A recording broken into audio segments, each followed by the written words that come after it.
नाशिकमध्ये मुख्यमंत्री शिंदेंच्या बॅगांची तपासणी करण्यात आली। नाशिक पोलीस आणि निवडणूक आयोगाच्या पथकांकडून ह्या बॅगांची तपासणी करण्यात आली।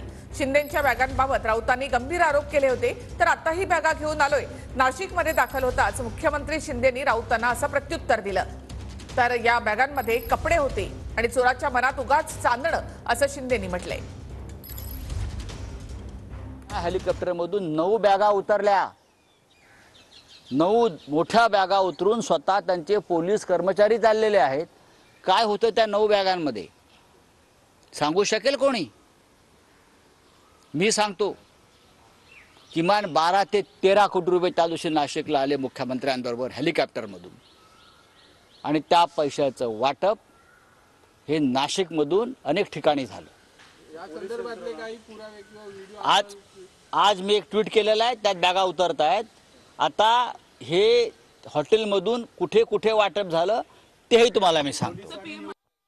संजय राऊतांनी जो आरोप केला होता ना, नाही त्या बॅग तुम्ही ज्या आणल्या होत्या त्याच्यावर आता पण आणल्या चोराच्या मनात चांदणं, चोराच्या उलट्या बंबा, खोदा पहाड आणि निकला चुहा, बॅगेत कपडे। आज आपण बॅगा उघडून दाखवल्या। आज आपण बॅगा अरे आमचं सगळं उघडं असतं, असं काय बनलं नसतं। पण या नाशिक महापालिकेतून कुठे कुठे पैसे गेलेले आहेत याचा पण हिशोब लवकरच मिळेल आपल्याला।